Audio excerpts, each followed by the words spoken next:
Hello, everyone. You're listening to 97.1 FM. That's WPCX in Clinton, South Carolina, on the campus of Presbyterian College. Welcome to Community Climate. I'm your host, Brennan Carroll. My co-host just walked in. It's McHenry, Brewer. And then, of course, this is a very special show, very anticipated show. We're here with Senatorial candidate Paul Dance. Hey, how are you doing? Brendan, great to be with y'all. Yes, absolutely. So, first off, I'm sorry. I literally cannot do anything else until I do the opinions disclaimer. So, before we, I don't want to get fired or anything. So, before we go on, just real quick, this program is produced by students at Presbyterian College in Clinton, South Carolina. Views and opinions expressed on this station are those of student producers who do not necessarily reflect official views of the college. Thank you for listening to WPCX. Okay, now that we got that out of the way, let's just start off with an easy one. How was your Easter? Hey, it was great. I am a dad of 5, so the Easter Bunny, obviously came. We attend services at St. Michael's down in Charleston. So Okay. Beautiful service, and followed by the Easter egg hunt. Kids had a blast. Oh, that's awesome. So Easter is our Paschal mystery. It's the very center of our faith, and it was a beautiful time to be with family. Yeah, absolutely. So How was yours? Good? Yeah, it was really good. Yeah, we hung out and we didn't travel or anything like that. We put on some Dr. Charles Stanley. That's who we listened to for sermons and stuff. But yeah, it was good. So on the topic of, I guess, like beliefs, particularly in faith and things like that, what kind of brought you? What brought you here? What convicted you, kind of, to go into this campaign? So this campaign, people know I'm running for United States Senate to retire Lindsey Graham. Yes. One of the worst swamp creatures in Washington, and really, everything I stand against. He is, to me, a globalist, someone who left our state behind decades ago, and as someone who has a stake in the future, I'm a dad of 5. I've been, behind President Trump and the America First movement now going on over 10 years. To see the threat of us putting power back in the hands of Lindsey Graham for a 5th term in the United States was just too much. No good men or women were readily standing up, and a few of us answered the call, but I really believe, Lindsey Graham is an existential threat, really, to freedom and democracy, if you will. Certainly he is somebody who is always pushing towards kinetic war. He doesn't know a country he doesn't want to bomb, and I think that he's just gone so overboard now with the Middle East, with Ukraine, you name it. On any given Sunday, he wants to bomb another country. I can't say I disagree with you there. So, I mean, politically, how, I guess, what got you, active in politics in general? Well, I am what I would call, or what others call, pure-blooded deplorable. I'm a beneficiary of the American dream in the sense that my family came here and worked, did the dirty jobs, went off and fought these wars abroad. My dad was a Vietnam vet. My grandfather was a merchant marine during World War II on the Murmansk run. For those who know, that's one of the most perilous North Atlantic convoys in these things called the Liberty Ship. So basically you had a 50-50 chance of going to your death in the icy depths of the North Atlantic. And my uncles landed on D-Day and behind enemy lines. So come from a group of blue-collar guys who came back to their machine jobs. I'm the grandson of a mill worker, textile mill foreman, that saw these jobs shipped abroad and really deindustrialized, and a lot of what made America great systematically broken down. And I had to just say enough. I benefited from this system. I was K through 12 public schools. My mom's a school teacher. My mother-in-law is a school teacher. So really, I went on to MIT undergrad and graduate school. Took a wrong turn, went to the University of Virginia for law school. It's a great law school. Look, we need good lawyers. And that was a place I was twice elected the president of the Federalist Society, so that's really where I came. A constitutional conservative, But it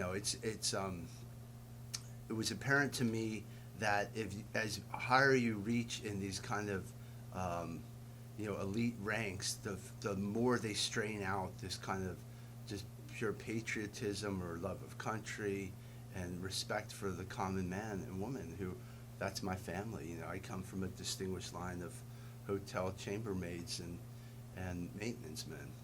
So this is why, I feel that in South Carolina we have been neglected. We should be living a lot better than we are. This is the land, it should be the land of milk and honey. Our roads are the worst in the country. Our schools aren't far behind. This whole next generation doesn't know whether they'll have jobs in 5 years with AI. We have 2,000 deaths a year of opioid overdoses, and they continue apace. People like the Sacklers have gone without retribution. We have to bring justice to these families who lost their loved ones, this kind of systematic killing that went on. Look, we could have we could be like the crown jewel of the United States, really. We have this great agricultural history, and I want to bring a healthy living. I want to bring back family farming. I want to put the youth, the next generation, back on the land. I think the future for 21st century is, getting back to healthy living, agrarianism, but also using tech in the right way. So taking advantage of the fact that we can go back to rural America and rebuild it, get young people coming together again, forming families. Made in America should mean babies again. So I want to see, particularly the youth, never have to worry about like the cost and say, I can't afford this right now. It's like, respectfully, people like Lindsey Graham mortgaged your future without you knowing. They traded away what should have been an advancement that your ancestors fought and died for. And right now, you're in a hole that wasn't your own doing. So I think with a U.S. Senator who is devoted to life here at home and focusing resources on us for a change, not halfway around the world, we can make serious change quickly. Yeah, on that. Yeah, I agree. That was pretty. Yeah. Well, it's kind of self-evident, right? It's ridiculous that we got to this stage here where somebody like me has to say, hey, let's spend some money on the roads here. Yeah. The roads haven't been improved since 1960s. They're death traps, and people lose their loved ones on it. You drive and you see crosses all over the place. Just look the next time you're on the roads, and that's because these are poorly engineered. They can't absorb the level of growth. But look, we have flooding in the downstate. We have when the storms come through in the upstate, it wreaks havoc. And the grid, right now we're putting all this back onto the grid, cars, AI's coming, and we don't have the capacity to fuel it because of these crazy left-wing environmentalists that Lindsey Graham went along with, and helped along the depowering of the United States, taking coal-fired power plants offline. Look, we have clean coal technology. Let's use it. Let's make America great again by full, abundant power. And that actually is singular to human history as the biggest diviner of human freedom, is cheap, available, abundant power almost correlates directly with human freedom.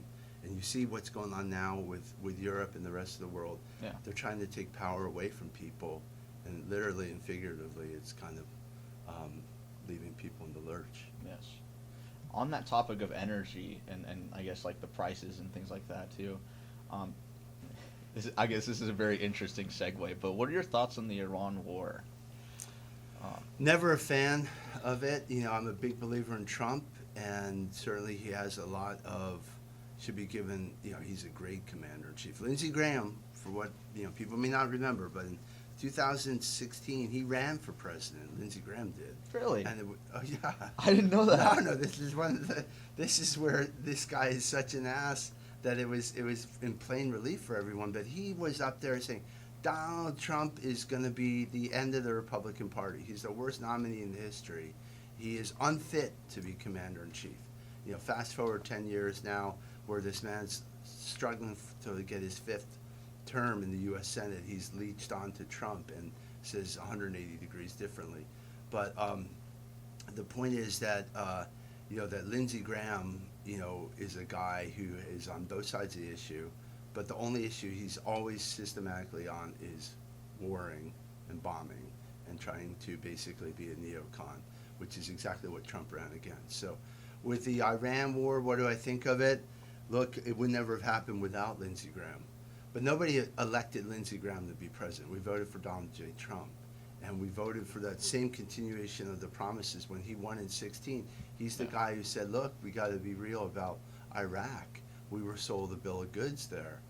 And so I'm going to promise you to not go into these endless wars. So he's a no more endless war guy. And here we have Lindsey Graham sitting in his ear, this worm-tongued guy basically saying, hey, come walk off a cliff here, a point of no return. Let's remake the Middle East in his kind of fantasy head. Look, I think President Trump will get to a peace. I want to give him the space to do that, but I'm standing up to get these neocon warmongers out of the way, like Lindsey Graham. This is a guy who, he has no kids, but he doesn't think twice about coming back to South Carolina for the sole purpose of saying, hey, South Carolina, I want to take your boys and girls and send them to war to die in the Middle East. Yeah, that was crazy. I mean, and that came from his own say mouth. it right to your face. Yeah. I mean, we don't know what kind of manic session, or if he's just lost his filter, or he doesn't care anymore. But his sole purpose about coming back here is to talk us into sending our offspring to die abroad. For what discernible purpose? It's like, that's the point. It has to be in the vital national security interest of the United States. That's what America First means. Sure, we can have allies abroad and use some of our resources, but right now we are strung out. We have no military industrial complex to speak of. We don't make steel here. We saw the supply chain shocks during COVID and the difficulty of what 2 weeks can mean for a supply chain. And we should have been learning the lessons from that instead of rushing into another engagement, saying, let's take time to actually, produce gunpowder here again, or fertilizer, or pharmaceuticals, or everything in between that's basically been exported to production abroad. Yeah, I agree with you. I think that the Iran war was definitely rushed, and I think it was a bit. I think it wasn't thought out very well in terms of intervention. Yeah, I mean, it just seems like we're getting more and more of it, but it was a high-pressure sales tactic job where, the Prime Minister of Israel came over here, 7 times? Yes. Lindsey Graham brags about spending every other weekend in Israel, whether he quote, needs to or not. This is somebody who's completely dissociated from life here in South Carolina, who has absolutely no concern about the fact that people, are losing their life savings when they go to the hospital. That, I've talked to seniors who can't even afford to buy meat anymore. And everyone's going to the gas pump right now and getting hit with an extra 20 or 30 bucks for a fill-up. This is serious stuff. This is budget busting for people living on kind of budgets. And, it's going to kick off another spiraling round of inflation. Now, I do know that, Lindsey Graham is definitely kind of across the board, I think. That is the main objective. Everybody wants to unseat the incumbent. So I guess my question for you is, what sets you differently? What sets you aside from kind of, I guess, your primary competition? Well, look, I'm offering generational change. I have worked with America First for the last 10 years, been a Trump guy from the jump, and what I was able to do was be a very effective operator in the first Trump administration. So I became the guy who actually went and faced off with the deep state, who's actually drained the swamp. I worked first with Dr. Carson at HUD, housing and urban development. Hmm. And then from there, I saw that the entire bureaucracy was kind of aligned against the conservatives, and that we were coming into office not really knowing the levers of power and how to put policy into action. And then we were met with a pretty hostile resistance. But we could overcome that if we smartened up, went after personnel laws, for example, and focused on the fact that personnel is policy. Without the right people on the bus, you're not going to get anything done. So that's what I did as a lawyer and an MIT problem solver. I went to work at the Office of Personnel Management, rose to the level of Chief of Staff and White House Liaison, and retooled the federal workforce, bringing in Schedule F, but really putting it back to its constitutional moorings, which means the president is in charge, right? The president is the chief executive officer of the United States. And under Article 2, the executive branch, Section 1, Clause 1, the executive power of the United States is vested in a president, period. That is, all the executive power goes to the president, and then it devolves from there. So what had happened over the last 100 years was the growth of a fourth branch of government, right? We have the legislative, the executive, and the judiciary, but a fourth over the last 100 years has sprung up, which we call the administrative state. And this was the growth of progressive government, basically an independent group of quote-unquote experts that the president can't hire or fire, and they're supposed to be there based on merit and isolated from political attack or control. And that was supposed to be a good thing, but in point of fact, it was exactly antithetical to our representative democracy, which, the buck has to stop somewhere. It stops with the president, because he is, or one day she is, the boss of that bureaucracy. So we basically moved them back under the power of the president using a tool called Schedule F. And that's what I did. So why am I the one? I'm the one because I actually rolled up my sleeves and have confronted Washington. I've been in the arena. But right now, what I'm proposing, like I said, is a 21st century solution. I want to put shop class in every middle school again, in every high school, but state of the art, robotics, training kids from an early age, 7th grade, 6th grade, to work and build machines and robots. We used to take wood shop and metal shop and drafting. You get a dexterity with your hands and a way to problem solve. That can graduate into really high level, robotics or HVAC or auto or whatever the case is, medical technicians, but an entire class of people, plumbers, electricians, IT, AI specialists, people who can service this next generation. Robots are never going to replace those people. So that's what they need to train on. If we want to build subs here, right, they want to have a $1.5 trillion military budget. We can't even find the welders in North Charleston to build these subs. In most of America, they're literally flying in welders from Turkey and Romania because we don't have enough men and women who know how to weld and rivet and the like. So Yeah, it's crazy. It's crazy, right? So it's like, let's get back to tech education, and that's a simple fix.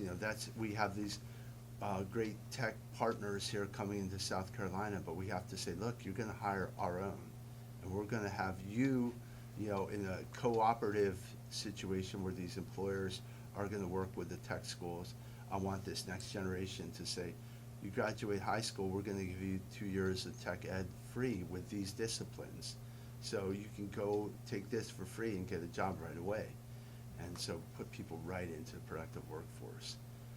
That's the first start. I mean, there's 2 other elements I'll tell you. 21st Century Homestead Act, to put your generation back on the land.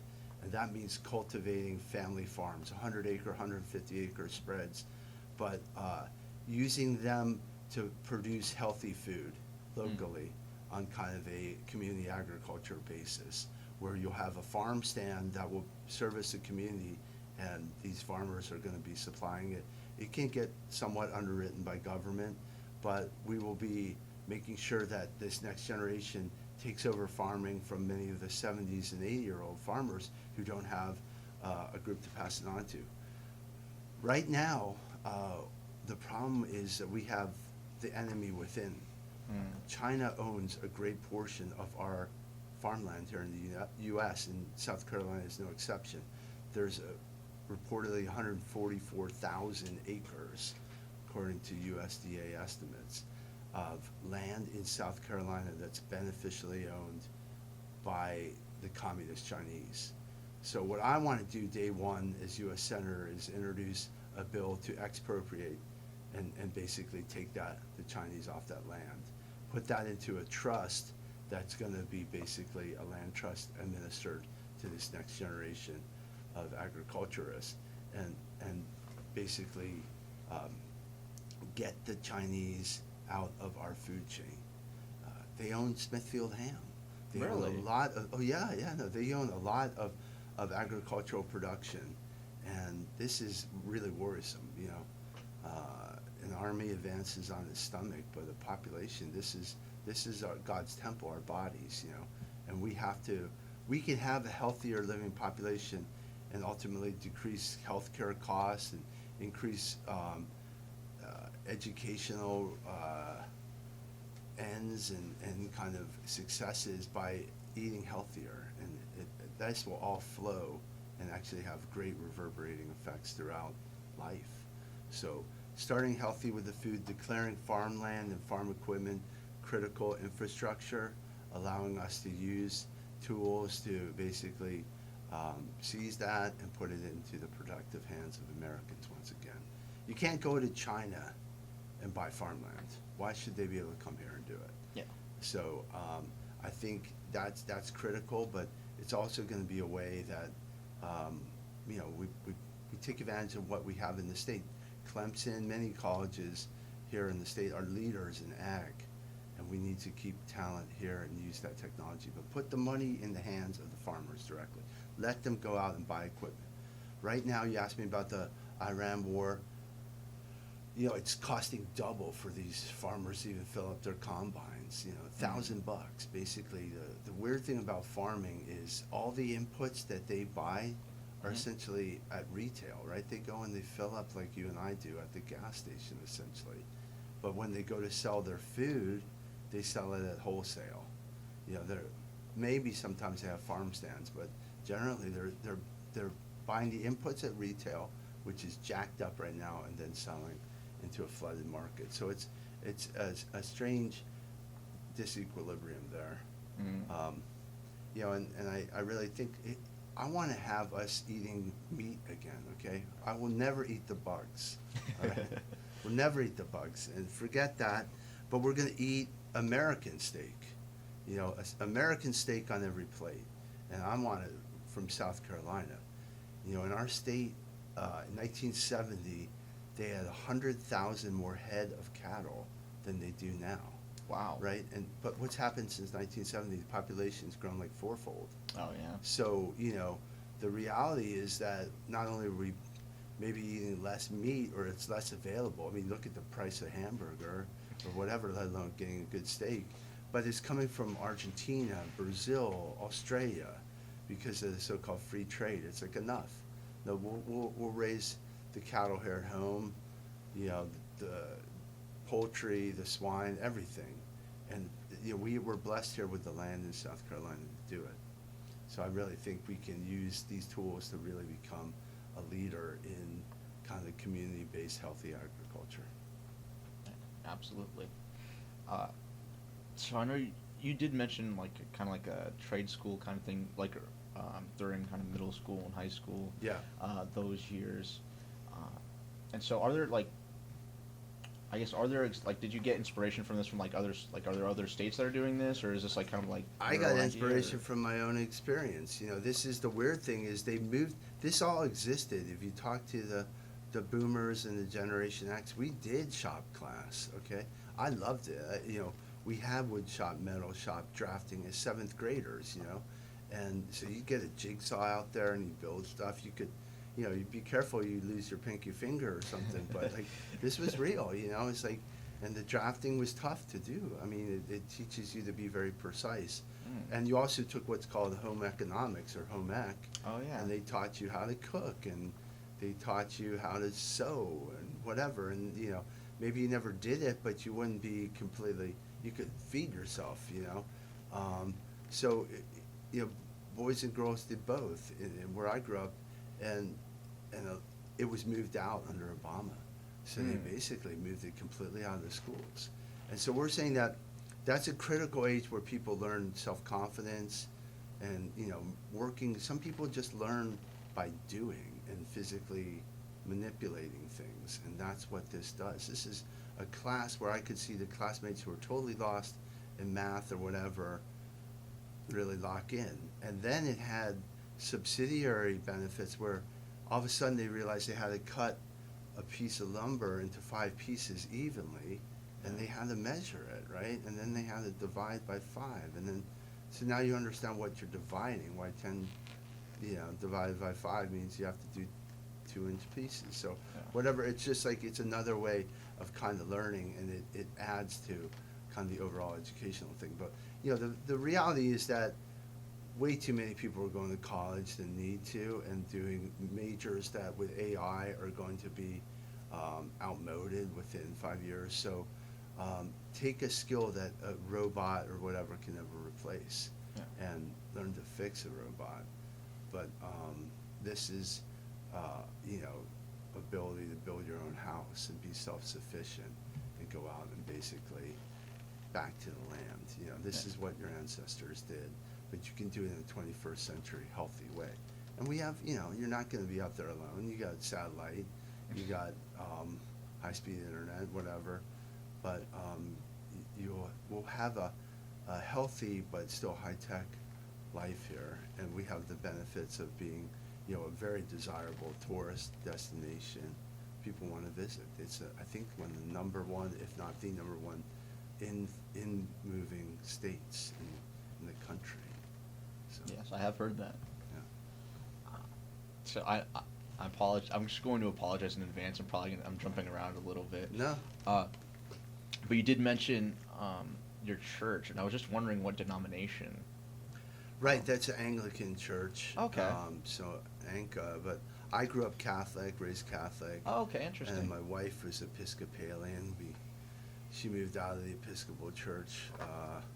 You know, it departed, I think, from some of its fundamental values. So we ended up attending Anglican services in Charleston. And, Oh, okay. You know, we really enjoy it. You know, it's very close to the tradition. I grew up in Catholic, and but you know, the point of it is that we're very active. You know, the kids love going to church on Wednesdays and Sundays, and you build a community. And whatever faith denomination you are, I think we really wanted to put our roots down in South Carolina because I believe there is a fervor here, a religiousness that you miss in other states. There is a godlessness in a lot of the very liberal states, and it's like good to be among right-thinking, righteous people. Yeah. So where did you come? Like, where did you come from? Where I grew up in Maryland. My dad was in the military. He was a doctor drafted in Vietnam, so he moved around, and ultimately we lived second grade on Maryland. Dad was ultimately a professor at Johns Hopkins Medical School, so south of the Mason-Dixon line. But you know, it's a state that radically changed. I mean, it was very. I think when I grew up in Maryland mimics the South Carolina I see today. Mm-hmm. You know, this is where the last vestige of it was. But if you go back up east, you know, up north there, you see just a changed landscape. And you know, I was a big difference between me and Lindsey Graham. Look, I married a Carolina girl, best in the world, as they say, right? That's probably something. Carolina girl's best in the world. He and I see very differently, shall we say? But He's not married, or is he? He is not married. He's not married. And he is a 70-year-old childless man. who was most recently found wandering around Disney World. Yes. Did you hear about that, McHenry? I did not know. Oh, I forgot to tell you about that. Yeah, I'll have to tell you about Okay. that. So yes, this is the distinction here. That I'm endeavoring to lead a Christian life as the Lord instructed us to go forth, be fruitful, multiply, and this we were put on this earth to serve the Lord, and I think that family is the fundamental institution of our lives. It's the very basis that our government's built on, and so we have to nurture that. And that's the thing that's been under the attack the last 100 years. Absolutely. And so we need, at bottom, a federal government that is always pro-family. And so we have to continuously guard against, not only the overt evil, the abortion, the child sacrifice, but the more invidious stuff that isn't entirely apparent on this face. That is, telling the youth, hey, you don't need to find, a spouse and marry and whatnot and raise kids. You can have very successful career path and be completely fulfilled. And no rush, we'll freeze your eggs, or, you can always meet the right girl at another time. And that's just not how we were biologically built. God, we have time limits here, and the reality is the fulfillment of coming together, it's biblical. The two flesh become one, and I think that, barring that you're going into the clergy or other areas, some people obviously are just, have different vocations in life, and it certainly should be a choice, but it should never be where people aren't able to come together and have a family because of these societal, social pressures and barriers. We have too much beneficence here, too much wealth, too much ability to have wealth to allow that to happen. And what happens in the interim is they import 20 million illegals to have the families. So it's very bizarre. There's been a big replacement. I agree with you on the topic of immigration. How do you feel about the current administration's kind of handling of it? Would you say, like, do you think it should be less? Do you think it should be more? Are you satisfied, or? No, we need mass remigration. I don't know what the number is. I've tweeted up to 100 million, but it's somewhere, there's a good 20 to 50 million people who have to make their way back home. And that's not just the 20 million illegals. There's a lot of people who are on visas that shouldn't be here in the first place. So, basically crowding out the heritage Americans. And so this abuse you see with H-1B visas and just the displacement of kind of higher skilled workers in favor of importing people, and then starting a chain migration of new families. I think it's obscene. And I think the administration is doing well, but they could be doing it at a whole nother level. When you get to Washington, every day you're not moving forward, you're losing time. It's like a sporting match right now with the clock running down. And, you have to have the courage to just kind of go hard, and you're going to get a lot of flack. So I would like to see them use more of these economic tools to basically also start, debanking people. They had no problem debanking conservatives after J6, Yes. and deplatforming them, and you couldn't do this. But when it comes to like illegals and people who shouldn't even be here in the first place, oh no, you can't debank them. Yes, you can. You can stop these big financial institutions from loaning or like keeping their money, essentially putting it similarly into a trust that, I think people can go back to their country and then withdraw and live there, or access from points abroad, but not here. So I think there are a lot of solutions we could be doing more of, and that's going to have this just massive second and third order benefits across the board. You're going to see widowing of the housing market and a freeing up of a lot of capacity. Right now, people can't afford a house or move out because the entire lower strata, the whole starter home market has been taken over by kind of illegals. And that's the same with health care, and that's the same with food stamps and every public benefit. So much, I think, of government is potentially 50% fraud, or kind of people who are not deserving of some of the benefits. So you're going to see a massive benefit if we just actually enforce federal law. No, absolutely. I agree with you there. Oh, okay. I'm 5 minutes late on this. So, so for my shows, normally I have to do 3 station IDs. So I do one at the beginning, one at the middle, and then one at the end. Sure. So, real quick, this has been 97.1 FM, WPCX in Clinton, South Carolina, the campus of Presbyterian College. You've been listening to, in case you're just joining us, you've been listening to Current Climate. I'm your host, Brennan Carroll. My co-host right here is McHenry Brewer. And then, of course, our special guest here, Paul Dance. Yeah, I'm sorry. Let's continue now. I have a question, unless you had something. No, go ahead. I was just gonna ask. You mentioned like building a lot of things here at home, rather than importing and exporting. Like I know you mentioned beef and things like that.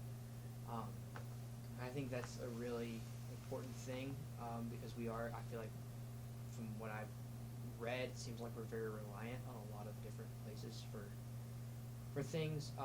So that like brings me to a question, like what do you think the way in the past year, do you think like what do you think about the tariffs and the tariff policy under the current administration? Do you think it's helping encourage making things here, or do you think it's just sort of a disruption to the economy? Like, what do you think about that?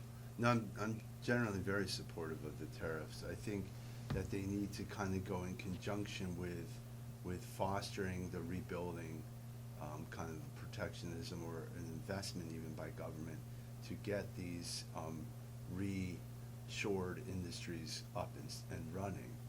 But look here, not only they can be applied a lot more. I bring the case up of Georgetown Paper, right? Georgetown Paper is a huge paper mill that just got shut down this past year, 700 jobs lost, right? The mill had been operating for 90 years.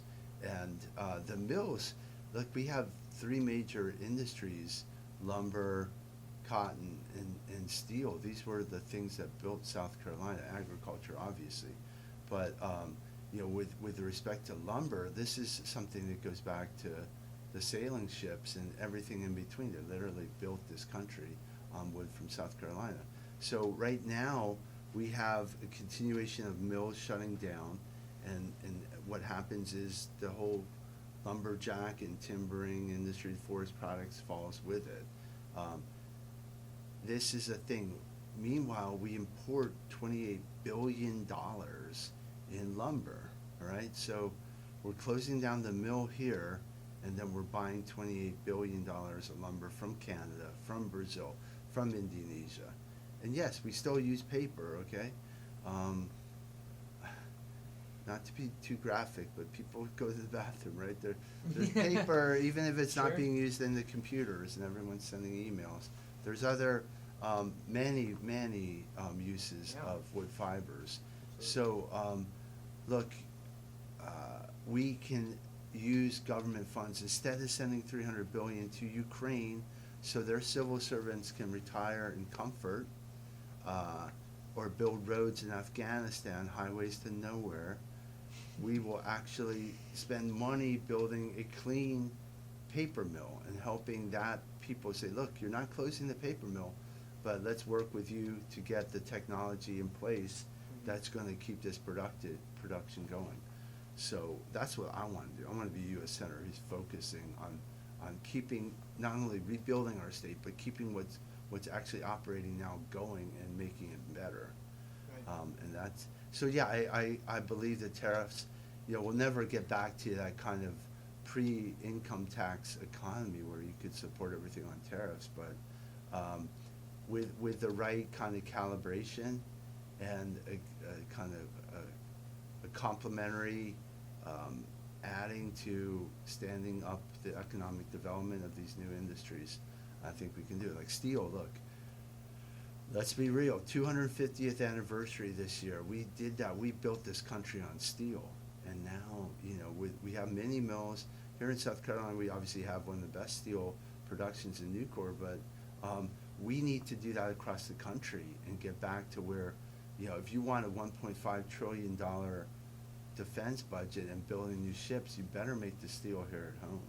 So that means, like, actually the level of CapEx investment is so high in these heavy industries that it almost has to be underwritten in some part by taxpayers. So I am advocating a lot more of non-traditional conservative, but a sovereign wealth fund where they are making investments in core industries which are in part, minority shared owned by the public, when and until we get these things going and they can kind of be cast off. But we just basically let the rest of the world loot the United States for the last 40 years, and we have to restock the shelves. Yeah, I was just wondering what your thoughts were. That's why I was asking. Because I was guessing that would be your answer, but I was just, well, good. No, I mean, I salute Secretary Besson. He's a friend of mine, and I think that they've been unafraid to kind of go at this traditional, free trade dogma and say, oh, you can't do that, it's going to penalize, but quite the opposite. It is beginning to work. These have adjustment periods, and I've seen bad side. Some imports that are we want to have some imports, right? I mean, some things are delicacy, or something that comes from the rest of the world that's actually better or preferable than because that's what they do best. And so we should be able to continue to calibrate it and give exceptions where needed. But that just means a little bit more activist of a government. I mean, the free market cannot go around unfettered. That's the bottom line. I'm not talking about a command economy, but I'm certainly saying, where the rest of the world is not on an even playing field, they have state-sponsored industries, but now the state-sponsored industries are supposed to be able to trade freely with us, and they don't have to face environmental laws, and they don't have to face labor laws, and they don't have to, face dumping and whatever else. Free, fair competition. We're just boxing with one arm behind our back. Yeah, I think that's true. Yeah, that was good. So tariff situation. Let me think. Oh, I've got one. We got our checklist. Yeah, what's up?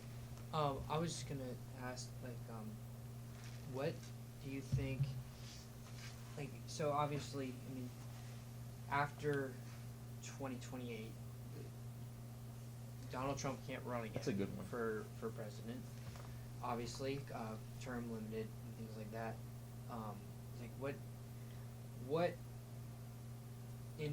What is the best quality for a presidential candidate, and also just not just for the president, but for the Senate and for the Republican Party in general, what is the best direction for the Republican Party to go, and what kind of leadership do we need after Trump leaves? And I think obviously Trump, like you said earlier, has sort of been leading the charge of reversing the neoconservatism. Like you mentioned, that Lindsey Graham is really in favor of. You mentioned that he was one of the people leading the charge in draining the swamp is, I think, what the term you used. But what do you think?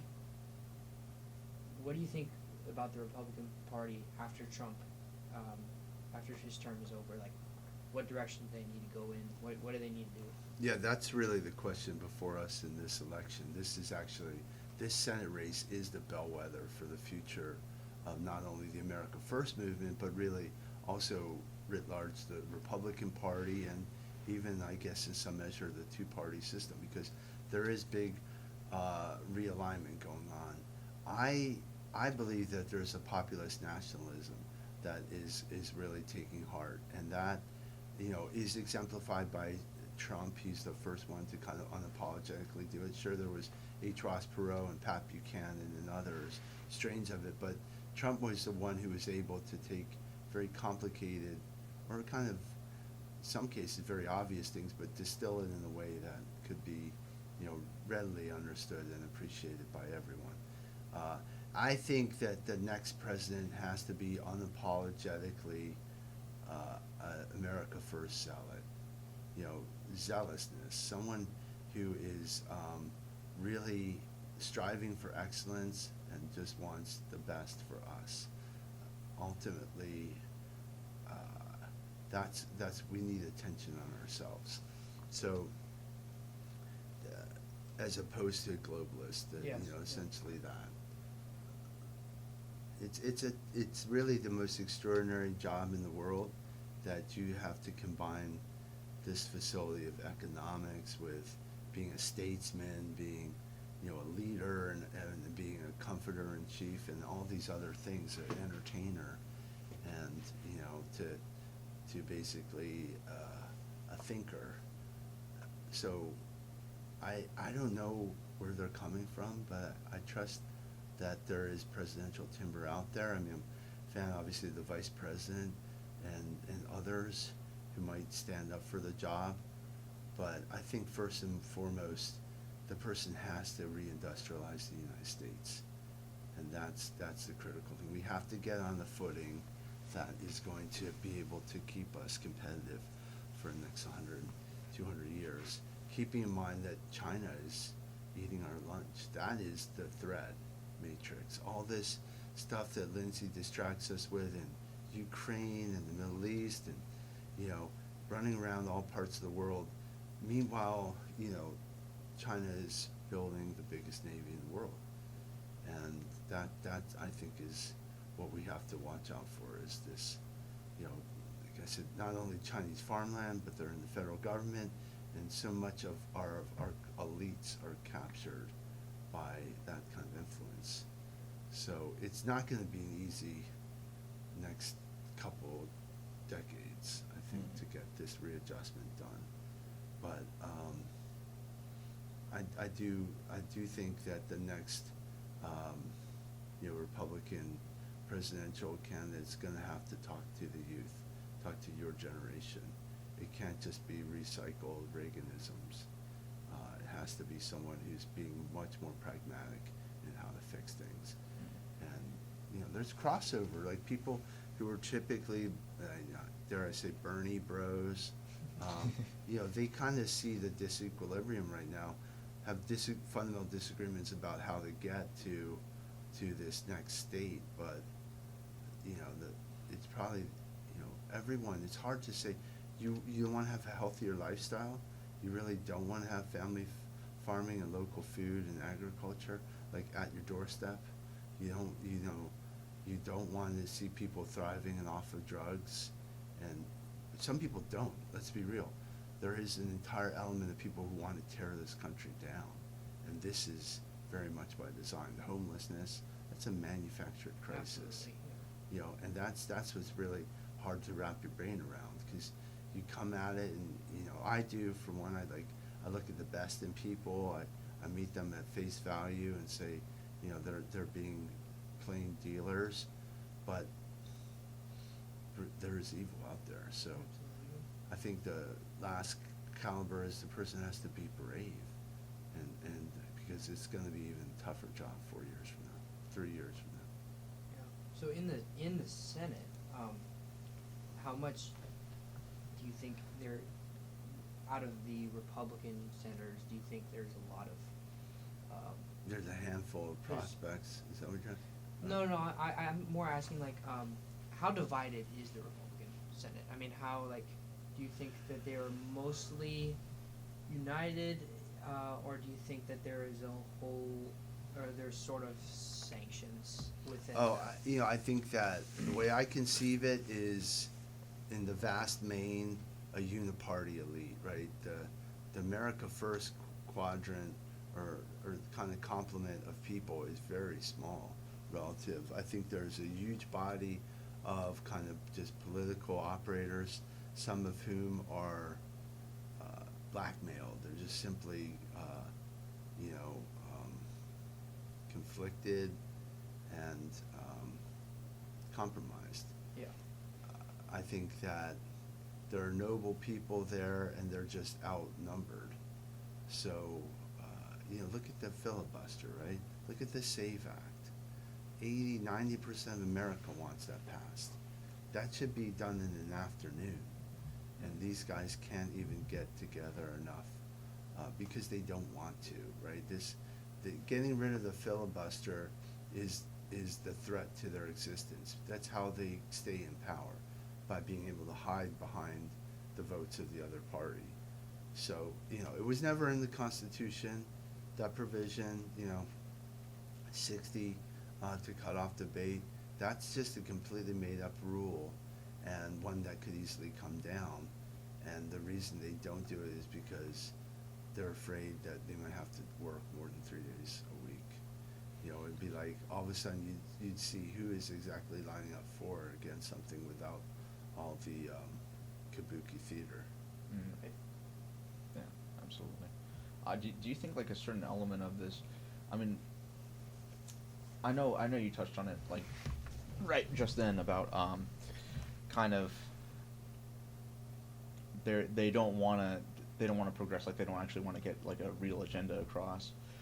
How there is a uniparty.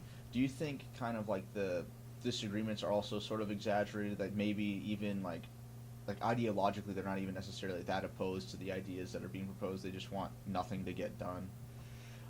I mean, it's very cynical take, but I can't say it's off the mark. I mean, just look at it, from 30,000 feet. It's the most do-nothing Senate, I believe, in the history of the country.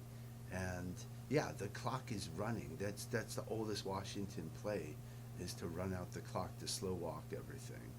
So, when you're doing nothing and only working 3 days a week and gallivanting around the world on taxpayer-funded junkets, they're not even putting forward a vision of a great 21st century America and spelling it out. President Trump was saying things like new federal cities and kind of these kind of bolder visions. Mm-hmm. But right now, I mean, they're struggling to get just the criminal aliens deported. Yeah. They can't even. The left knows how to play ball by just, getting in our face and even making the reasonable things impossible to do.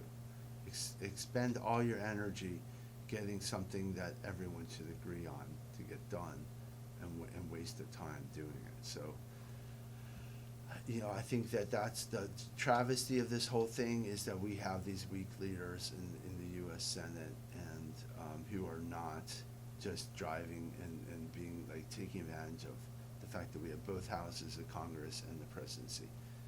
Exact same situation we saw in 17 to 19 with Paul Ryan and Mitch McConnell, and doing the slow walk and countering Trump. So, at some point the rest of the Republic gives up on Republicans. It's like, you guys say you want power, and then you don't know how to govern. And that's, I was the architect of Project 2025, so a lot of this was put in place so we could hit the ground running day one, and you could just kind of wave after wave after wave, that this has been systematically planned. Yeah. And you weren't going to be like navel gazing. What should we do now with Department of Labor? Oh, I know. To get rid of this program, shut down this office, make this grant program dependent on this, enforce that. The people knew right away, instead of having to do a diagnostic. And for the most part, I think it really has worked. But yeah, that's what we have to do. You need to do a station identification. I do, actually. Yeah. I do. Thank you for reminding me. And I actually have to do the opinions disclaimer as well. So, you've been listening to Current Climate. I've been your host, Brennan, Carroll. Oh, of course, this is 97.1 FM, WPCX in Clinton, South Carolina, the campus of Presbyterian College. This is my co-host, McHenry, Brewer.